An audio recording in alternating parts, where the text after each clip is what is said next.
নমস্কার। আশা করি আপনারা সকলেই ভালো আছেন। আজকে আমি যে বিষয়টা নিয়ে কথা বলবো, ভীষণ গুরুত্বপূর্ণ কথা। আপনারা মাথায় রেখে নিন, নোট করে নিন। আজকের এই ভিডিওটা যে আপনার কী কাজে লাগবে আপনারা কল্পনা করতে পারবেন না। আমরা সবাই জানি যে আজকের দিনে মানুষের ভীষণ কষ্ট যাচ্ছে।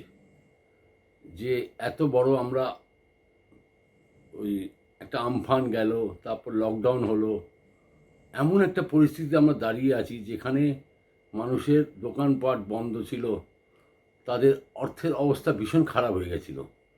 কত লোকের তো চাকরি নেই, চাকরি চলে গেছে, এবং চাকরি যদিও আছে 50% তারা স্যালারি পাচ্ছেন, এবং তার মধ্যেও আবার আলটিমেটামও দিয়ে রেখেছেন মালিকেরা যে আপনার পারফরমেন্স যদি ঠিক না থাকে আমরা আপনাকে বিদায় করে দেবো। কত লোকের মাথার উপরে হাত পড়ে গেছে জানেন। সবার একটাই চিন্তা, একটাই চিন্তার মধ্যে সবাই পড়ে গেছে যে কী হবে, ভবিষ্যৎ কী দাঁড়াবে গিয়ে, আগামী দিনে কি হবে। সবার মাথায় তো হাত পড়েই গেছে। বড় বড় তাবড় তাবড় মানুষদের এত বড় চিন্তার বিষয় হয়ে দাঁড়িয়েছে যে তারা কিছু পথ খুঁজে পাচ্ছেন না। ট্রেন বন্ধ, এই বন্ধ, সেই বন্ধ, সব কিছু তো প্রায় বন্ধ। হ্যাঁ, একটা জিনিস আমরা পেয়েছি, যেটা আমাদের দেশের রাজা বা আমাদের রাজ্যের রাজা যে রয়েছেন পশ্চিমবঙ্গের, ওনাদের মাধ্যমে আমরা অনেক কিছু পেয়েছি। খাবার দাবার জিনিস পেয়েছি। এমন কোনো মানুষ হয়তো উনি চেষ্টা করেছেন, এমন কোনো মানুষ থাকেনি হয়তো যে খেতে পায়নি। আপ্রাণ চেষ্টা করে গেছেন তারা, বাড়ি বাড়িতে গিয়ে পৌঁছিয়ে দিয়েছেন খাবার। তার মধ্যে আবার বিরোধীদের কটাক্ষ শব্দ এমনভাবে বলেছেন যে বিরোধীদের তো বিরোধ করাই তাদের প্রয়োজন, তারা তো এই ধরনেরই কাজ করবেন। কিন্তু যে মানুষ কষ্টতে ভুগছে তার মনের ব্যথা একবার চিন্তা করে দেখুন তো। রোগ জ্বালা একদিকে ছিল, আমাদের রোগ জ্বালা, আর একদিকে ছিল আমাদের ভবিষ্যৎ। যে ভবিষ্যৎটা কীভাবে আমরা গড়ে তুলব। রোগ জ্বালা ঠিক আছে, মেনে নিলাম, আমরা তার সাথে ফাইটও করেছি। ফাইট করার পরে আমাদের মাথায় হাত পড়ে গেছে। কিসের জন্য চিন্তা লেগে গেছে? চিন্তা লেগেছে একটাই, যে আমরা আগামী দিনে কি করব, কি করে আমাদের পরিবারকে সঞ্চালন করব, কিভাবে চালাবো আগামী দিন। টাকা পয়সা তো প্রায় শেষ করে ফেলেছি, ইনকামের রাস্তা সেরম নেই আর। সব কিছু তাহলে কি হচ্ছে, আলটিমেট কি হয় দেখুন। আলটিমেট ঘুরে ফিরে চলে আসছে সেই টাকা, অর্থ। সব কিছুতে ঘুরে ফিরে চলে আসছে অর্থ। আজকের যুগের অর্থের চলন কাগজের রূপে আছে। এটা টাইম টু টাইম পাল্টিছে। আমরা আদি যুগ থেকে শুনে আসছি। আগে চলতো ওই রূপোর কয়েন চলতো, তার আগে চলতো তারপরে চললো তামার কয়েন, বোধহয় আগে ছিল, তার আগে চামড়ার কয়েনও চলেছে। অনেক কিছু মানে যুগ পাল্টিছে। যেরকম যেরকম রাজারা এসছেন সেইভাবে তারা নিজের এই মানিটাকে চেঞ্জ করেছেন। তা আজকের অর্থের যুগে আজকে আমরা অর্থকে কিভাবে পাই, কি রূপে পাই? সেই রূপটা হচ্ছে কাগজের। কাগজের মধ্যেই আমরা সেই রূপটা পাই। তার মানে হলো কি, যে অর্থের মধ্যে বিশাল ঊর্জা শক্তি তার মানে আছে। আলটিমেট মানি, এটা তো সত্যি কথা। আপনি আজকে ডাক্তারও আছেন, ডাক্তারও যদি হয়ে গেছেন, ইঞ্জিনিয়ার যদি হয়েছেন, লাস্টে কি দরকার আপনার? বা আপনি বড় একটা বৈজ্ঞানিক হয়েছেন, সায়েন্টিস্ট হয়েছেন, তা লাস্টে কি দরকার? আলটিমেট মানি। যতই যাই কিছু করুন, ঘুরে ফিরে অর্থের উপরেই কোশ্চেনটা চলে আসবে। আপনার আমাদের সকলের বাবা মা ছেলে মেয়েদেরকে পড়াশোনা করিয়েছে, বড় থেকে বড় শিক্ষা দিয়েছেন, টাকা পয়সা খরচা করেছেন, ঘুষ দিয়ে টাকা পয়সা মানে পড়িয়েছেন তাদেরকে। তার মানে মেডিকেল এন্ট্রেন্স ইত্যাদিতে একটা প্রাইভেট কলেজে চান্স পাওয়ার জন্য বিশাল বিশাল অর্থ দিয়েছেন। আর তারপরে আলটিমেট কি হয়? আলটিমেট মানি। কে না চায় এই ঊর্জা শক্তিকে? কে না চায় বলুন? এই অর্থের ঊর্জা শক্তিকে কে না চায়? যতই কর্মঠ মানুষ হোক না কেন, তার শেষে এই অর্থের ঊর্জা শক্তি তার চাই। এই ঊর্জা শক্তিকে সংগ্রহিত করার জন্য আমাদের ভগবান হাতে দিয়েছে 5টা আঙুল, তাই তো? একটা হাতে দিয়েছে 5টা আঙুল। আর এই 5টা আঙুলের মধ্যেই সমাবেশ রয়েছে ওই পঞ্চতত্ত্ব। পঞ্চতত্ত্ব মানে বলতে কি, এই পঞ্চতত্ত্বেই আমাদের শেষে বিলীন হয়ে যেতে হয়। এই পঞ্চতত্ত্বের মধ্যে প্রথম হচ্ছে আমাদের বুড়ো আঙুলে থাকে অগ্নি প্রতীক। অগ্নির প্রতীক আমাদের বুড়ো আঙুল। তারপর হচ্ছে তর্জনী। তর্জনী হচ্ছে আমাদের বায়ুর প্রতীক। তারপর হচ্ছে মধ্যমা। মধ্যমা হচ্ছে আমাদের আকাশের প্রতীক। এবং অনামিকা। অনামিকা আঙুল হচ্ছে আমাদের পৃথ্বীতত্ত্বের প্রতীক। এবং লাস্টে কেনে আঙুলে হচ্ছে আমাদের জলের প্রতীক। এই পঞ্চতত্ত্ব মানুষের মধ্যে বিরাজমান থাকে। এই পঞ্চতত্ত্বকেই সবসময় মানুষ জাগৃত করতে থাকে। এবং এই সমস্ত তত্ত্বকে মিলিয়ে একটা তৈরি হলো কি একটা হাত। এই হাতের মধ্যেই আমাদের সব কিছু রয়েছে, সেই শক্তি। সেই ঊর্জা শক্তিকে সবসময় আমরা সংগ্রহ করি। এবং সব মিলিয়ে এই ঊর্জা শক্তিকে যখন আমরা সংগ্রহ করে ফেলি, তখন আমাদের ভেতরে একটা আলাদা একটা ঊর্জা শক্তি তৈরি হয়। আমি মানছি আজকের দিনে ভীষণ কষ্ট যাচ্ছে, ভীষণ দুঃখ হচ্ছে।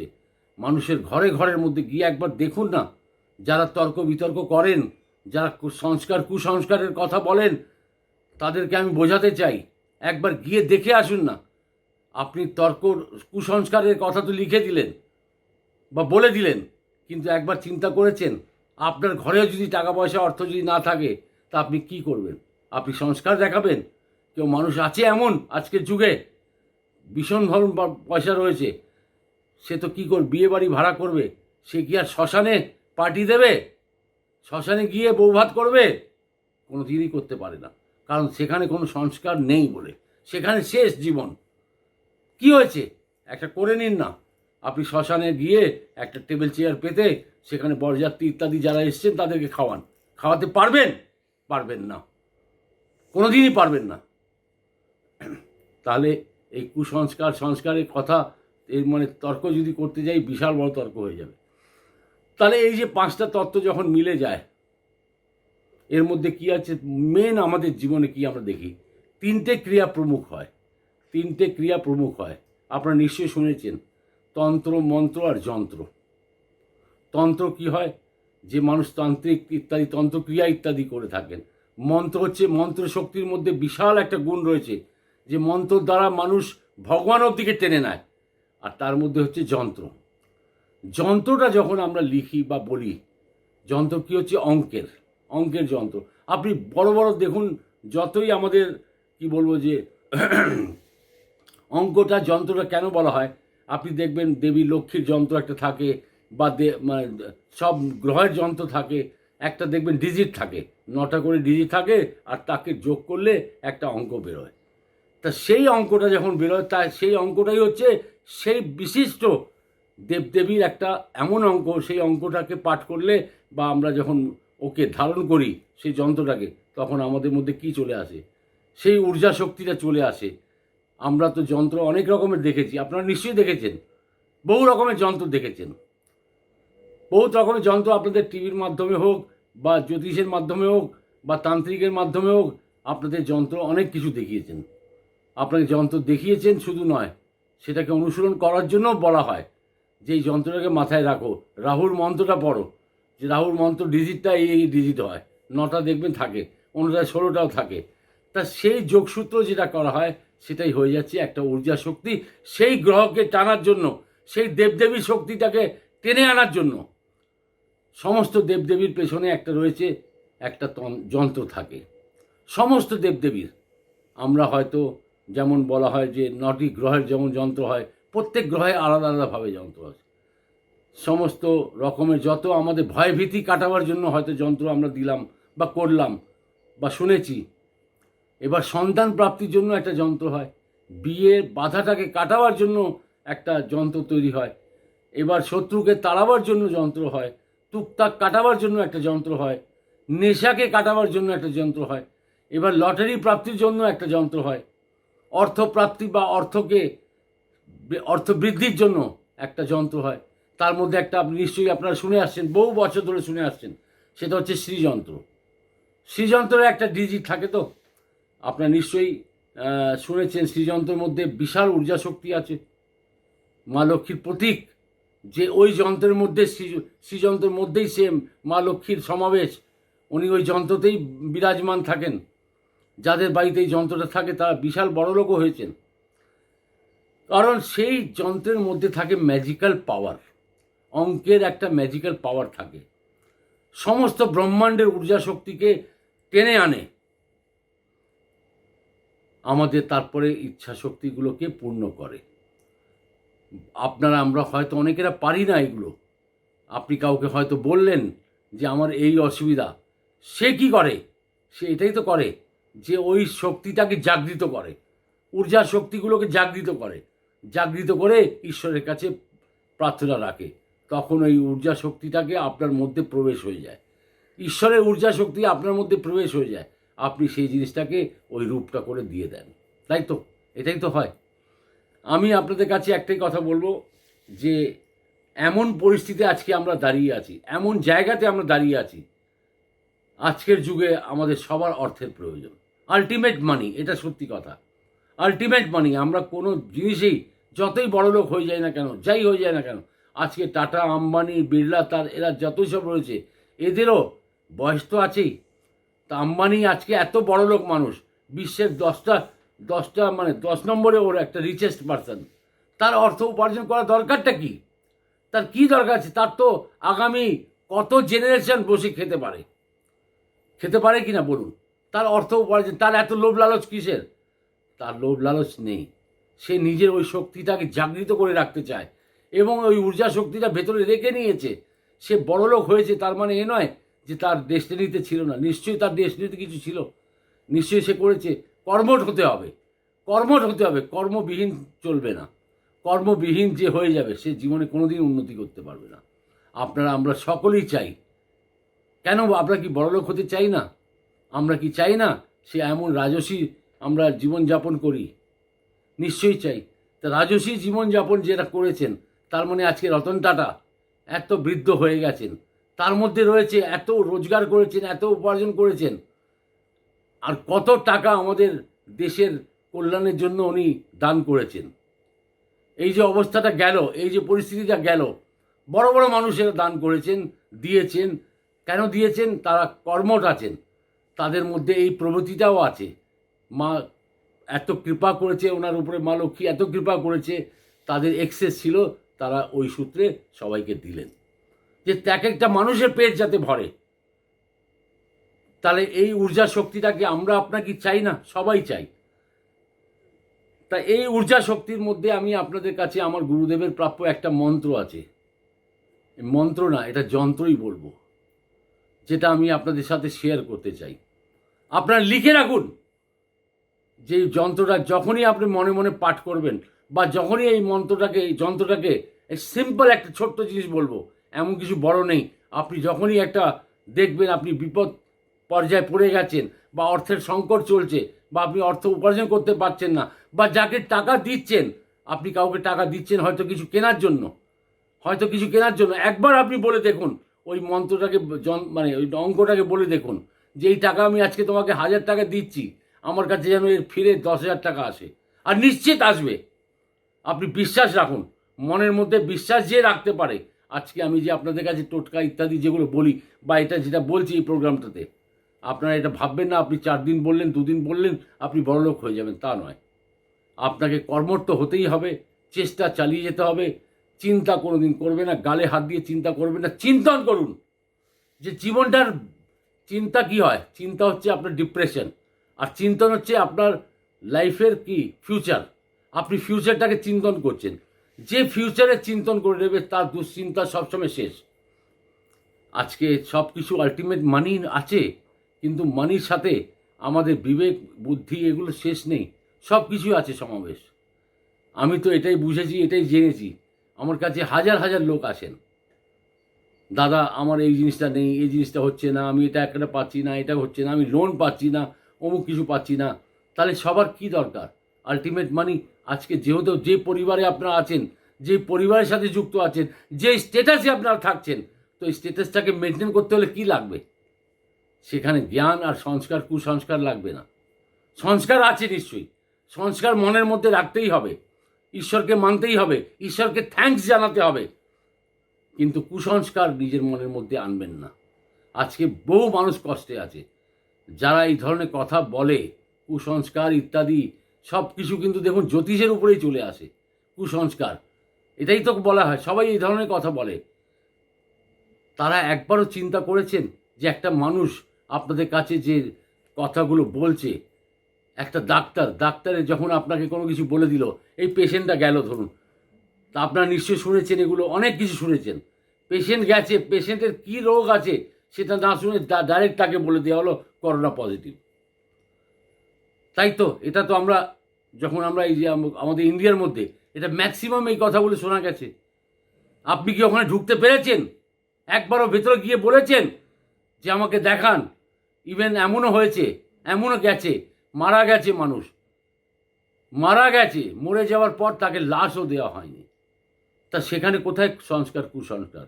আপনি সংস্কার মেনে তো আপনি তাকে মানে শ্মশানে নিয়ে যেতে পারেননি, তার সংস্কার ক্রিয়াও করতে পারেননি। তাই কথা বলার আগে আপনারা একবার চিন্তা করবেন। আপনার পরিবার আছে, আপনার সংসার আছে, আপনার দিনচর্যা আছে, আপনি কি করছেন না করছেন। দেখুন, কুতর্ক করার প্রচুর মানুষ আছে। কুতর্ক, জ্ঞানের বৃদ্ধি তো হয় না মানুষের মধ্যে, জ্ঞান নিতে চায় না, কুতর্ক করে যাবে। শুধু কুতর্ক আছে আমাদের সমাজের মধ্যে, এরকম ছড়িয়ে আছে প্রচুর মানুষ ছড়িয়ে আছে, যারা সংস্কারকে কুসংস্কারের মধ্যে পরিবর্তিত করে, তারাই হচ্ছে অ্যাকচুয়াল কুসংস্কারী। এবার আমাদের দেশের রাজা বলুন, মিনিস্টার বলুন, যারা এত চেষ্টা করে আমাদের সবার প্রাণ বাঁচাবার জন্য আমাদেরকে ঘরে বন্দি করে দিলেন, প্রাণ বাঁচাবার জন্যই তো হলো যে আমরা বেঁচে থাকতে পারি। অর্থ তো আমরা রোজগার করেই নেব, কোনো অসুবিধা নেই, কিন্তু নিজের প্রাণটাকে তো বাঁচাতে হবে। ছেলে মেয়েকে আপনারা পাঠাচ্ছেন স্কুলে, বলুন আপনাদের মনের মধ্যে ভয় লেগে গেছে কি না বলুন? ভয় তো এসেই গেছে। যদি ইনফেকশন হয়ে যায়, যদি কিছু ছেলের হয়ে যায়, যদি কিছু মেয়ের হয়ে যায়, তার মানে কি হচ্ছে? এটা কুসংস্কার নয়, এটা সংস্কার। এটা সংস্কার এই জন্য হচ্ছে যে আপনারা তাকে ভালোবাসেন, আপনার তাদের পেছনে প্রাণ দিচ্ছেন, তাদের পেছনে সব কিছু করছেন, তাদের জন্য করছেন। আর তার মধ্যে যদি একজন মানুষ আপনাকে কিছু জানাচ্ছে, তা সেটাকে হাসি ঠাট্টায় উড়িয়ে দেবেন না। কারণ হাসি ঠাট্টা ইত্যাদি যখনই কেউ উড়িয়েছে, তার ঘুরে তার উপরেই এসছে, কিন্তু তার জীবনেই এসছে।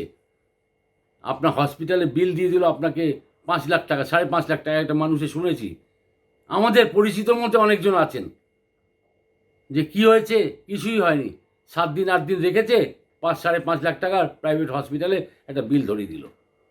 তা সেখানে আপনার বাধ্য দিতে, সেখানে তো বলেন না দাঁড়িয়ে কি ডাক্তার কি করেছে না করেছে, আপনাকে শুধু রিপোর্ট দিয়ে দিল আর আপনার খরচা শুনিয়ে দিল, এই বেডের এই খরচা, এটা এই খরচা, এটা এই খরচা। আপনি সেখানে তর্ক তো করতে পারেননি, কোনোদিন করতে পারবেনও না, কারণ সেটা হচ্ছে আপনার অদৃশ্যে সব হচ্ছে। আপনি তো বাইরে দাঁড়িয়ে আছেন, তারা তো বন্দি ভেতরে কি চলছে, কি কারবার চলছে, কি হচ্ছে, সেটা আমরা কেউ জানি না। আমি রাজ্যের মন্ত্রীদেরকে ধন্যবাদ জানাবো যে তারা সামনে এসে দাঁড়িয়েছেন, লোকের প্রাণ বাঁচিয়েছেন, তাদেরকে খাবার দাবার জুটিয়েছেন। বিরোধীরা তো বিরোধী করেই যাবেন, বলেই যাবেন, অনেক আছেন, বিরোধী পার্টি আছে, তারা তো এই ধরনের কুসংস্কার ছড়িয়ে রেখেছেন। একজন মানুষ ভালো কাজ করছে আর পিছন থেকে এরা নিজের কাজ চালিয়ে যাচ্ছে, নিজের সামনে ফ্রন্টে আসার জন্য নিজেকে মানে এইসব উল্টোপাল্টা বলে যাচ্ছেন। তা অঙ্কের যে কথাটা বলছিলাম, তার মধ্যে বিশাল একটা জাদু আছে, সেই জাদুটাকে আপনি শিখুন। কে না চায় আপনি বলুন? আপনি চাইবেন কোনো দিন যে আপনার ছেলে মেয়েরা না খেয়ে থাকুক? কোনো দিন চাইবেন না। আপনার আছেন বাবা মা, বৃদ্ধ মানুষ আছেন বাড়িতে, আপনি কোনোদিন চাইবেন তাদের ওষুধপত্র ইত্যাদি যাতে আপনি না দিতে পারেন, বা না দেবো না, যাক মরুক, এরকম আপনি কোনোদিন বলতে পারবেন না। যেহেতু আপনি তার সন্তান বা আপনি আপনার সন্তান, তাদের পিছনে তো আপনি এই ধরনের কথা বলতে পারবেন না। তখন এইসব তর্ক চলবে না। কিছু একটা হয়ে গেল, হয়তো রাস্তায় যাচ্ছেন, কোথায় হঠাৎ করে এমন একটা মানে অ্যাক্সিডেন্ট হয়ে গেল ছোট্ট করে আপনার, এবার ছোট্ট করে অ্যাক্সিডেন্ট হয়ে গেল, দুপক্ষের মধ্যে লড়াই লেগে গেল, তখনই একটা সার্জেন্ট এলো, পুলিশ এলো, ধরে বলল আপনার হয়তো মীমাংসা করতে চাইছেন, মীমাংসা করতে দিল না, সে বলল চল থানায়, দুজনে থানায় নিয়ে গেল, দুপক্ষকে আলাদা আলাদা বসিয়ে দেওয়া হলো। তখন কি হচ্ছে, লাস্টে ওই একই কথা, অর্থের কথাই চলে আসে সব জায়গায়। আপনি ওই অর্থ দিতে রাজি আছেন? যারা কুসংস্কারী মানুষ তারা ওই অর্থ দিতে রাজি থাকেন, সে 1 লক্ষ 2 লক্ষ 5 লক্ষ 10 লক্ষ টাকা দিতে রাজি আছেন, কিন্তু জেনুইন জায়গাতে আপনি কোনোদিন খরচা করতে চাইবেন না। তাহলে আমি জেনুইন জায়গাতে আমি খরচা করতে বলছি, এ নয় যে আপনার আমার কথাতে আপনারা ইমপ্রেস হয়ে এত টাকা পয়সা লুটিয়ে দেবেন, তা নয়। আপনারা বুঝুন, আমাদের জীবনে প্রচুর ঈশ্বরী শক্তি আমাদের মধ্যে রয়েছে। প্রত্যেক মানুষ জীবনে একবারই পায়, বারবার জীবন পায় না। কিন্তু যা করার আছে, সংস্কার করুন, কুসংস্কার করুন, যাই কিছু করুন, এই পৃথিবীতে বসে আপনি একবারই করতে পারবেন। এবার আমি আরেকটা কথা বলবো আপনাকে। আপনারা নিশ্চয়ই জানেন যে 5টা আঙুলে যে বললাম আমাদের পঞ্চতত্ত্ব আছে, এই পঞ্চতত্ত্বের মধ্যেই থাকে আমাদের সমস্ত শক্তি। সে ঈশ্বর আমাদেরকে সেই শক্তি প্রত্যেক মানুষকে দিয়েছে, প্রত্যেক মানুষকে দিয়েছেন। যেমন আপনাকে একটা ছোট্ট পুরনো গল্প একটা কথা শোনাচ্ছি। আপনারা নিশ্চয়ই মহর্ষি বিশ্বামিত্রের নাম শুনেছেন। মহর্ষি বিশ্বামিত্র ছিল ভীষণ অহংকারী মানুষ, একদম অহংকারী মানুষ। উনি কোনোদিন ওনার যে আশ্রমটা ছিল, একটা আশ্রমের দারিদ্রতা ছিল। আপনারা জানেন কি এটা? ওনার আশ্রমের দারিদ্রতা ছিল। দারিদ্রতা বলতে এই ধরনের যে ওনার আশ্রম একদম বলতে গেলে একদম বেকার আশ্রম টাইপের ছিল, মানে নোংরা ছিল, অমুক ছিল, তমুক ছিল সব। উনি কোনোদিন এত প্রকাণ্ড পণ্ডিত ছিলেন, কত বই গ্রন্থ রচনা করেছেন, কত বই আমাদের শাস্ত্রের মধ্যে উনি কত রচনা করেছেন, রচনাই করে গেছেন। কিন্তু একটাই রচনা শুধু উনি করেননি, সেটা হচ্ছে লক্ষ্মীর রচনা উনি কোনো সময় করেননি। তারপর শেষে যখন ওনার বিরোধী যে ছিল তাকে দেখাবার জন্য উনি একদিন নিজের মনের মধ্যে ওনার দরকার পড়ল সেই লক্ষ্মীর, আর লক্ষ্মীকেও উনি চ্যালেঞ্জ করে বললেন, ডাকলেন, বলে তোমাকে আসতেই হবে আমার আশ্রমে, আমাকে দিতেই হবে, এইভাবে চ্যালেঞ্জ করে বললেন। আর তখনই উনি রচনা করলেন কিসের? শ্রীযন্ত্রের। ওই যন্ত্রের মধ্যে দেখুন, শ্রীযন্ত্রের মধ্যে একটা অঙ্ক লেখা থাকে। ওই সময় তো অঙ্কই চলতো, এখনও চলছে। তার মধ্যে উনি বালির একটা শ্রীযন্ত্র তৈরি করেছিলেন। এমনভাবে উনি অহংকার বশত বা এমন রেগে এমনভাবে ঈশ্বরকে আঙুল সমুদ্রের দিকে তাকিয়ে বলেছিলেন যে মা লক্ষ্মী, তোমাকে আমার আশ্রমে আসতেই হবে। যদি তুমি না আসো, আমি আমার যত সব লেখা, আমার শাস্ত্রীয় যত কিছু মানে গ্রন্থগুলো লেখা সব জ্বালিয়ে পুড়িয়ে রেখে দেবো। তখন বিষ্ণু ভগবান সমস্ত ব্রহ্মাণ্ডে একটা সৃষ্টিকর্তারও তার সিংহাসন ডলতে শুরু হয়ে গেল। তারাও ঘাবড়িয়ে গেলেন। তারা সবাই এসে মা লক্ষ্মীকে বললেন যে আপনি যান এবার এনার কাছে, না হলে ইনি বিশ্বটাকে ধ্বংস করে ফেলবেন। তখন মা লক্ষ্মী ওনার বাড়িতে এলেন, দর্শন দিলেন আর আশীর্বাদও দিলেন। তারপর থেকে বিশ্বামিত্র কি হলেন নিশ্চয়ই আপনারা জানেন। তার অর্থের প্রয়োজন সবারই আছে। আজকের যুগে এমন কোনো মানুষ নেই যার অর্থের প্রয়োজন নেই। এবার তার সাথে তার জুড়ে আছে তার ভাগ্য। ভাগ্য তো বিশাল বড় জিনিস, এবং কর্ম। ভাগ্য তো আপনি জন্ম ঈশ্বরের কাছ থেকে তৈরি করে নিয়ে এসছেন।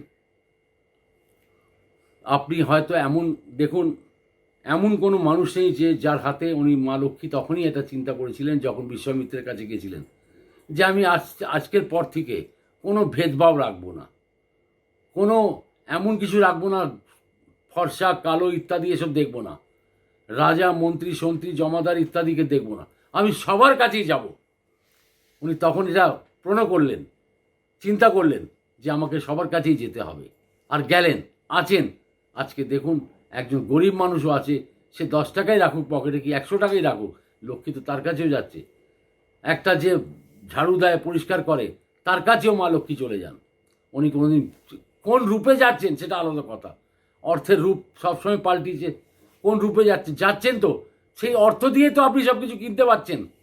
ওই রূপটাই হয়ে গেল মা লক্ষ্মীর। সে যাচ্ছেন, যখন মা লক্ষ্মী সবার কাছেই যেতে রাজি হয়ে গেলেন যে আমি আর দেখবো না এসব, কে রাজা আছে, কে মন্ত্রী আছে, কে কী আছে না আছে, হ্যাঁ কর্মঠ মানুষের কাছে আমি সবসময় থাকবো, আর কোনোদিন চঞ্চলা হব না। এই ধরনের কথা উনি বলেওছেন। তা আজকে বড় বড় অনুষ্ঠান ইত্যাদি, যে পুজো আর্চা ইত্যাদি হয়, তখন কি হয়?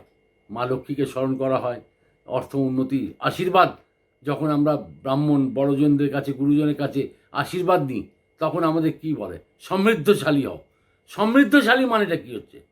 সমৃদ্ধ মানে সব রকমের সুখ তোমার ঝুলিতে যেমন থাকে, তোমার আঁচলে যেন থাকে, তার মধ্যেই তো সব চলে এলো। অর্থও চলে এলো, বিদ্যাও চলে এলো, আয়ুও চলে এলো, আয়ুরও আপনার একটা বৃদ্ধির জন্য আশীর্বাদ চলে এলো।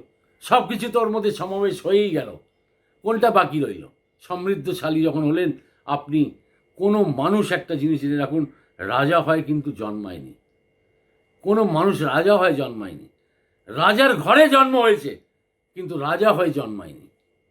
রাজার ঘরে জন্ম নিতে পারেছে মানুষ, কিন্তু রাজা হয়ে জন্মায়নি। সে রাজা হয়েছে কিভাবে? সে তো রাজপুত্র হলো। এবার রাজপুত্র যখন আছে, সে রাজা হলো কি করে? সে রাজা নিজের বাবাকে অনুসরণ করেছে, দেখেছে যে এইভাবে আমাকে জীবনযাপন করতে হবে, এইভাবে চলতে হবে, এবং দয়া ভাবনা প্রজার সাথে আমাদের প্রজাবাসী, যে দেশবাসী সবাই আছেন, তাদের সাথে ব্যবহারটা ভালো রাখতে হবে, তাদেরকে দেখতে হবে, তবেই সে তো রাজা, তবেই সে রাজপুত্র। তা রাজা হয় কেউ জন্মায় না, রাজা নিজেকে তৈরি করে নিতে হয়। আপনি রাজার ঘরে জন্ম নিয়েছেন বটে, অর্থ যেমন আম্বানির কথা বললাম, তার ছেলে দুটোই রয়েছে, তো আপনি চাইলে কি তার ঘরে জন্ম নিতে পারবেন? কোনো রূপে কোনো দিন জীবনে পারবেন না, কেউ পারবে না। কিন্তু আম্বানি হতে সবাই চায়, তার ঘরে জন্ম নিতে পারবেন না। যে আম্বানি বা ইত্যাদি যে যদি হতে চান, কেন হতে পারবেন না? আমাদের মধ্যেই তো লোক আছে, এক একটা মানুষের তাদের এমন শক্তি রয়েছে, ঈশ্বরের কাছে প্রার্থনা রয়েছে, কর্মঠ রয়েছেন, কিন্তু ভাগ্য নেই, সেই জায়গায় পৌঁছতে পারেননি। তো এই জন্মের যে কর্মগুলো আমরা যে করে যাব, সে হয়তো পরের জন্ম যখন আমরা আবার পুনরায় জন্ম পাব, তখন হয়তো সেই রাজার ঘরে জন্ম নিতেই পারি। তা এমন কিছু করে যান, এমন কিছু করুন যাতে আপনাকে জীবনে কোনো দিন কারোর কাছে হাত পাততে না হয়। যে কথাটা আমি আসল কথায় বলছিলাম, যে টাকা পয়সা তো সবারই দরকার। আপনি এবার আমি আপনাদের কাছে যে আমার গুরুদেবের একটা মন্ত্র, অঙ্ক মন্ত্র যেটাকে বলা হয়, শেখাবো বা জানাবো, যেটাকে আপনার ট্রায়াল করবেন। আপনি এটা বলতে পারেন যে আমি ট্রায়াল করিনি, নিশ্চয়ই করেছি, কিন্তু আমারও তো একটা ডেস্টিনি আছে, ভাগ্য আছে। এই অবধি আমাকে এতটা দিয়েছেন হয়তো ভাগ্য। আমি কর্মঠ বটে, কর্মঠ ভীষণভাবে, আমি ভীষণ কাজ করি, তার মানে আমার ভাগ্য তো রয়েছে এইটুকুনি। আমি কি চাইলে কি আমি এত লোকদের কাছে শেয়ারের ব্যাপারে, লটারির ব্যাপারে এত কিছু বলি, তাহলে আমি কি নিজে কাটতে পারি না? তা আমার কি ভাগ্যে আছে বলুন আপনি? আমার ভাগ্যে বয়স নেই, সেই ভাগ্য আমার নেই, সেই ভাগ্য একজনের রয়েছে। তবেই তো আপনারা পেপারে দেখেন 1 কোটি টাকা পেয়েছে, 5 কোটি টাকা পেয়েছে, নিশ্চয়ই পেয়েছে, তার ভাগ্য আছে। এবার তার ভেতরে যে শক্তিটা রয়েছে, এমন কোনো শক্তি তার মধ্যে রয়েছে যে ঈশ্বরের সাথে কানেক্টেড হয়ে গেল। হয়তো কর্মঠ নেই, কিন্তু ভাগ্য রয়েছে, ভাগ্য বলিষ্ঠতা রয়েছে তার মধ্যে, ভাগ্যের বলিষ্ঠতা রয়েছে। আমরা যে পাথর ইত্যাদি যে পড়ি, সেটা কিসের জন্য পড়া হয়? সেই ঊর্জা শক্তিটাকে, সেই আমাদের যে ভেতরে পঞ্চতত্ত্ব রয়েছে, সেটাকে ব্যালেন্স করার জন্য। এবার আমি আপনাদেরকে জানিয়ে দিই সেই মন্ত্রটা কি হচ্ছে। আমরা সকলেই, যখনই আপনি অর্থ দিচ্ছেন বা নিচ্ছেন, আপনি মনে মনে একটাই শুধু কথা বলবেন, একটাই অঙ্ক বলবেন, 708 708 708 708। এমনভাবে প্র্যাকটিস করে নিন। এই মন্ত্রটা হচ্ছে যে বললাম, অঙ্ক মন্ত্রটা 708। যখন আপনি কাউকে টাকাও দিচ্ছেন, তখনও মনের মধ্যে 708 বলুন, বলে দেখুন যে চমৎকার পান কিনা। নিশ্চয়ই পাবেন। দেখুন, একটা তো আমাদের বললাম যে ডেস্টিনি তো নিশ্চয়ই রয়েছে, তার সাথে আমাদের জুড়ে আছে কি আমাদের কর্ম। আমরা এমনও মানুষ প্রচুর আছেন যারা দিন রাত কাজ করছেন, কিন্তু অর্থ পাওয়ার সময় কি পাচ্ছেন? এমন কিছু পাচ্ছেন না। কে না চায় সমৃদ্ধশালী হতে? কে না চায় বড়লোক হতে? কে না চায় রাজা হতে? কে না চায় সুখের জীবন ব্যতীত করতে?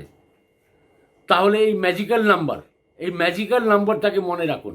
আপনি যখনই অর্থ ব্যাংকেও জমা দিচ্ছেন বা কাউকে পেমেন্টও করছেন, আপনি এই মন্ত্রটাকে মাথায় রেখে কি বলবেন? 708 বলে দেখুন। আপনার হয়তো টাকা পয়সা কোথায় আটকিয়ে আছে, আপনি মনে মনে শুধু এই মন্ত্রটা বলে তার কাছে চলে যান, দেখুন সে আপনাকে দেয় কি না দেয়, নিশ্চয়ই দিয়ে দেবে। কিন্তু এটাকে মাথার মধ্যে আপনি ফিট করে নিন। যখনই আপনার এই ধরনের অসুবিধা পড়বে, অসুবিধা তো সবারই আসে, যখনই আপনার জীবনে এই ধরনের অসুবিধা জীবনে আসে, আপনি এটাকে প্র্যাকটিস করে নিন যে 708 708 বলুন। আচ্ছা, আপনাকে একটা কথা বলুন তো, লক্ষ্মী আমাদের কি শুধু ইন্ডিয়াতে বসবাস করেন? লক্ষ্মী কি বিদেশে বাস করেন না? বিদেশিদের কোনো লক্ষ্মী হয় না? নিশ্চয়ই কোনো রূপ আছে, নিশ্চয়ই কোনো রূপ আছে তার। সেখানেও উনি ওই রূপে, হয়তো অঙ্গের রূপে বিরাজমান আছেন। তারাও নিশ্চয়ই প্রে করে। মানুষ কি করে, আমরা যখন হিন্দু, মুসলিম, শিখ, ইসাই যারাই আছি না কেন, যখন আমাদের উপরে ঈশ্বরকে প্রার্থনা করি, আমরা কোন দিকে তাকাই? আকাশের দিকে তাকাই। আর আকাশের দিকে তাকিয়ে তখন তো আমরা বিভাজন করতে পারি না যে এইটুকুনি আকাশ হিন্দুদের, এইটুকুনি আকাশ ইংরেজদের, এইটুকুনি আকাশ শিখদের, এইটুকুনি আকাশ মুসলিমদের। কিন্তু তখন তো এই বিভাজন আমরা করতে পারি না। আমরা আকাশের উপরে শুধু একটাই তাকাই, আর সেখানে ব্রহ্মাণ্ড, সারা ব্রহ্মাণ্ড ওখানে রয়েছে। আর সেই ব্রহ্মাণ্ডের কাছে প্রত্যেক মানুষের একটাই প্রার্থনা যে আমি সুখী সমৃদ্ধ হই। সত্যি কথা, আমাদের কর্মের সাথে জুড়ে আছে অনেক কিছু জিনিস। আমরা কর্ম যদি সঠিকভাবে করতে পারি, ভাগ্য, ডেস্টিনি তো চমকাবেই, ডেস্টিনি আসবেই। অনেকের আপনি শুনেছেন, যাদের হয়তো আপনি দেখেছেন বড় বড় মানুষেরা হয়েছেন কত কষ্টের মধ্যে। আপনি নিশ্চয়ই রজনীকান্তের নাম শুনেছেন, সিনেমা আর্টিস্ট, সাউথের। উনি একটা বাসের কন্ডাক্টর ছিলেন। আজকে উনি কোথায় দাঁড়িয়ে আছেন? সাউথ ইন্ডিয়া পুরোপুরি ওনাকে দেবতা, ভগবান মানে। কেন মানে? যে ওনার মধ্যে যে আর্টটা রয়েছে, এমনভাবে কলা উনি করেছেন, এমনভাবে কাজ করেছেন, অভিনয় করেছেন, তো সবাই ওনাকে একটা জায়গা দিয়ে দিয়েছে। তো সেই জায়গাটা প্রাপ্ত করার জন্য উনি কতটুকু সংঘর্ষ করতে হয়েছে, ছোটবেলা থেকে সংঘর্ষ করে। কিছু কিছু জিনিস মানুষ ভগবান প্রদত্ত হয়। এমনও বাচ্চারা আমি অনেক দেখেছি যে আপনি অমুক ডেটটা বলুন, তারা ফট করে বলে দেবে কী বার ছিল, বৃহস্পতিবার। আজ থেকে 40 বছর, 50 বছর, 60 বছর আগে শুধু ডেটটা বলুন যে এই 1970 সালে 3রা জানুয়ারিতে কী বার ছিল, চট করে বলে দেবে বৃহস্পতিবার। হয়তো আমি এক্সাম্পল দিলাম। তার মানে তাদের মধ্যে একটা সিক্স সেন্স কাজ করে, ঈশ্বর প্রদত্ত তাদের মধ্যে জিনিস আছে, তারা জন্ম থেকে এটা পেয়ে গেছেন। এই গুণটা জন্ম থেকেই পেয়ে গেলেন। সবার মধ্যে কি আছে বলুন? নেই। তাহলে আপনারা যখনই এটা করবেন, 708 মন্ত্রটা বলবেন মনে মনে, যখনই কাউকে টাকা দিচ্ছেন বা নিচ্ছেন, আপনার টাকা 10 গুণ হয় যেন ফিরে আসে। আপনি আজকে 1000 টাকা, 10,000 টাকা, 1 লাখ টাকা, 50,000 টাকা, যাকেই পেমেন্ট দিচ্ছেন, সৎ মনে, ভালো মনে তাকে দিন।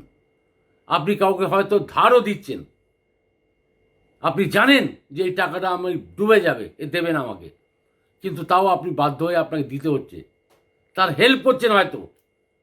তখন আপনি মনে মনে এটাই বলবেন, 708 বলে যান। দেখবেন যে আপনি হয়তো কোন রূপে টাকা দিয়েছেন আর কোন রূপে আপনার কাছে চলে আসবে। রূপটা বলা যেতে পারে না, কোন রূপে চলে আসবে সেটা বলা যায় না। আপনি হয়তো আজকে ভাবছেন আমার অমুক চিটফান্ডের টাকা এত ডুবে গেছে, আমি এত টাকা লাগিয়েছিলাম, ডুবে গেছে। আপনি কি হাল ছেড়ে দিয়েছেন? তারা কি একদম সব বসে গেছে, পথে বসে গেছে? তা নয়। তারা কি করেছে? তারা চিন্তা করেনি, চিন্তন করেছেন। ফার্দার কি করা যায়, ফার্দার জীবনে কি করা যাবে সেটা চিন্তন করেছেন। আর যারা চিন্তন করেছেন তারা এগিয়ে গেছেন, তারা না খেয়ে মরছেন না। কিন্তু যারা কি বলবো, যে যাদের মধ্যে সাহস ছিল না, ওই সময় একটা বিশাল বড় একটা গেছে, কষ্ট গেছে। কত মানুষ ঘরবিহীন হয়ে গেছিলেন ওই সময় যে স্ক্যামটা হয়েছিল। কত লোকের টাকা নষ্ট হয়ে গেল, কোটি কোটি টাকা। তা সেটা তাদের ডেস্টিনি নয়, এটা তাদের লোভ ছিল। আমি সবসময় এটাই বলবো, এবার যারা করেছেন তাদের কথা তো আলাদা, তারা কি পেয়েছেন, সাজা পেয়েছেন না মুক্তি পেয়েছেন আমি জানি না। কিন্তু আজকের যারা হারিয়েছেন, নিজের সোনা দানা বিক্রি করে সব ওতে টাকা ইনভেস্ট করেছিলেন, কারোর কাছ থেকে নিয়ে আপনাকে দিলেন, তাই তো? এর কাছ থেকে ধর, ওর কাছ থেকে ধর, এর কাছ থেকে নিয়ে সব ঢুকিয়ে দিলেন। আর লাস্টে কী হলো? সব শেষ। তারা কি হাল ছেড়ে দিয়েছে? তারা কি না খেয়ে পাচ্ছে না এখন? নিশ্চয়ই খাচ্ছে। তারা যেহেতু আমি বললাম তারা চিন্তন করছেন এখন, চিন্তন করেছে তখন থেকে, আজকে বোধহয় 8-10 বছর হয়ে গেল, চিন্তন করেছেন তবেই আজকে দাঁড়িয়ে আছেন। আর ওই সময় যদি গালে হাত দিয়ে বসেই যেতেন তো হয়ে যেত শেষ, জীবন শেষ ছিল। তাহলে এই ম্যাজিক্যাল নাম্বারটা যেটা আমি আপনাকে বললাম, ভীষণ কাজের মন্ত্র, 708, আপনি বলতে থাকুন।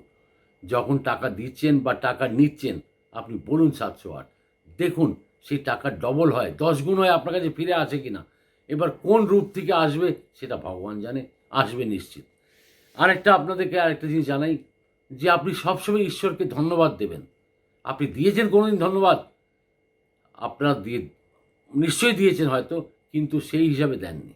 ঈশ্বরকে ধন্যবাদ জানান যে আপনি আজকে এত সুন্দর খাটে শুচ্ছেন, এত ভালো সোফায় আপনি বসছেন, এত বড় চেয়ারে আপনি বসে রাজত্ব করছেন।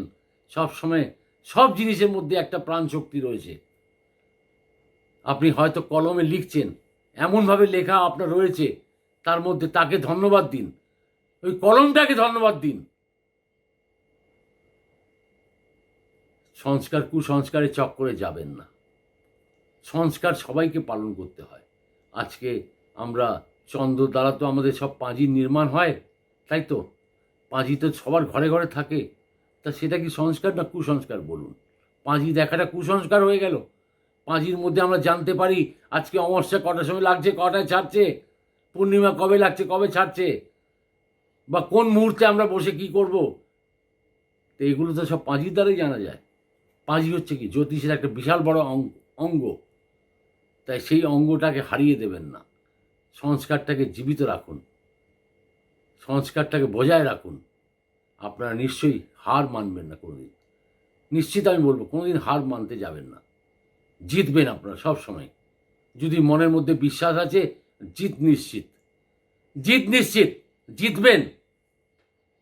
কোনোদিন হার হবে না। একটা মানুষ যখন ফুটবল খেলতে যায় বা ক্রিকেট খেলতে যায়, তখন তার মনের মধ্যে কি হয়, যে আমি যেন আজকে অনেকগুলো গোল দিই, তাই তো?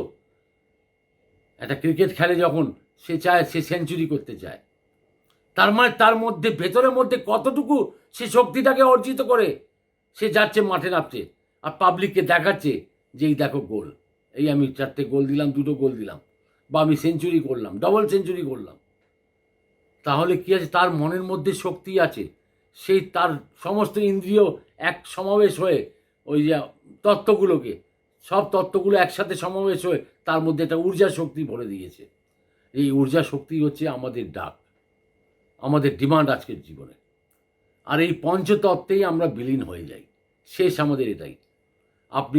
আপনার যেটা বললাম, হ্যাঁ, যে মন্ত্রটা যে আমি বললাম, এবার তার সাথে আরও 2-1টা কথা যুক্ত আছে। সেটা কথা আবেগে আমি এত কিছু বলে ফেলি, আমার নিজেই হোশ থাকে না। যে আপনাদের বললাম 708 যেটা বলবেন, 7 আর 8 মিলে কি হচ্ছে? 7 আর 8 মিলে হচ্ছে 15। এবার 15টাকে আমরা যদি যোগ করি কত দাঁড়াবে? 6। 6 দাঁড়াবে তো? 6 হচ্ছে কিসের নম্বর? 6 হচ্ছে শুক্রের নম্বর। এবার শুক্র হচ্ছে কি? বিলাসিতার গ্রহ, অর্থের গ্রহ, অর্থপ্রাপ্তির গ্রহ, সমস্ত সুখের গ্রহ। শুক্র ছাড়া আমাদের জীবন চলে না। শুক্র না থাকলে আমরা কোনো কিছু আনন্দ জিনিস করতে পারবো না। এবার তার ডান দিকে বাঁ দিকে কে থাকে? বুধ আর বৃহস্পতি, যেটা আমাদেরকে বুদ্ধিটাকে নিয়ন্ত্রণ করে। বুধ আর বৃহস্পতি ডান দিকে বাঁ দিকে থাকে। কি অর্থ তুই পেয়েছিস, এটাকে সদ্ব্যবহার কর, এটার সাথে তুই যুক্তিভাবে খরচা কর, নষ্ট করিস না। এই 708-এর মানেটাই হচ্ছে এটাই। আমাদের ডান দিক বাঁ দিক, আমরা সব সময় যে বিদ্যা অর্জন করছি, যে জিনিসটাই যেই যাই কিছু অর্জন করছি, আমাদের বৃহস্পতি আর বুধকে সাথে রাখতেই হবে। অর্থ উপার্জন তো করবই, অর্থ উপার্জন আলটিমেট, আমি তো প্রথমেই বললাম, আলটিমেট হোয়াট? মানি। সব কিছুতে ঘুরে ফিরে আসবে, দেখুন টাকা পয়সার ব্যাপার। কিন্তু পাশে আমাদের বুধ আর বৃহস্পতিকে রাখতেই হবে। আমাদের বিবেকটাকে বাঁচিয়ে রাখতে হবে, আমাদের সংস্কারগুলোকে বাঁচিয়ে রাখতে হবে। সেই ধরেই আমরা এগোতে পারি। তাহলে আপনি সব সময় এটা জেনে রাখুন, এই অঙ্ক মন্ত্রটাকে পাঠ করুন, আর নিশ্চিতের ফলাফল আছে। আপনি বিশ্বাস রাখুন, আমি আপনাকে যেটা বললাম, এটার উপরে যদি জোর গলায় আপনি বলতে পারি, আমি বলতে পারি যে আমি পেয়েছি, আপনারাও পাবেন। ডেস্টিনি আর কর্ম, এই দুটোকে সাথে মাথায় রাখবেন। আপনার ভাগ্য আর কর্ম, এই দুটোকে যদি আপনি রাখেন আর তার সাথেই মন্ত্রপাঠ করেন, দেখবেন আপনার ঘুরে কত কিছু চলে আসবে আপনি জানেন না। থ্যাঙ্কস ওই ঈশ্বরকে দেবেন, ওই ঈশ্বরকে থ্যাঙ্কস দেবেন যে এই যন্ত্র নির্মাণ যে করেছেন, যে মহর্ষিরা যে যন্ত্র নির্মাণ করেছেন বা জানিয়েছেন আমাদেরকে, থ্যাঙ্কস সবসময় দেবেন। থ্যাঙ্কস বাড়ির প্রত্যেক লোককে দেবেন, বাবা মাকে দেবেন যে আপনাকে জন্ম দিয়েছেন, তা আপনাকে শিক্ষা দিয়েছেন, আপনাকে শিক্ষা দেওয়ার জন্য কত কষ্ট তারা করেছেন, তাদেরকে থ্যাঙ্কস দিন। আপনার বাড়ির লোককে থ্যাঙ্কস দিন, আপনার দিদি ভাই মাসি পিসি সবাইকে থ্যাঙ্কস দিন যে আপনারা যখন আপনি জন্ম নিয়েছিলেন সবাই এসে একটা হাসি মুখে আপনার মুখে চুমু নিয়েছিল হয়তো। সবাইকে আপনি থ্যাঙ্কস দিন, সবাইকে থ্যাঙ্কস জানান আর বলুন যে তোমাদের আশীর্বাদেই আজকে আমি এই জায়গায় দাঁড়িয়ে আছি। আজকের প্রোগ্রাম তাহলে এখানেই আমি শেষ করছি। যাওয়ার আগে একটাই কথা বলবো যে মনের মধ্যে বিশ্বাসটা রাখুন। যে বিশ্বাস রাখতে পারেন আর মাথায় মধ্যে গেঁথে নিন, বিশ্বাসে বলে না আপনাদের একটা কথা, বিশ্বাসে মেলায় বস্তু তর্কে বহু দূর। তর্ক করার লোক প্রচুর আছে, প্রচুর মানুষ আছে তর্ক করার, কুতর্ক করার। বিশ্বাস রাখুন, ফলাফল নিশ্চিত। ভালো থাকুন, সুখে থাকুন, আনন্দে থাকুন। আবার দেখা হবে। নমস্কার।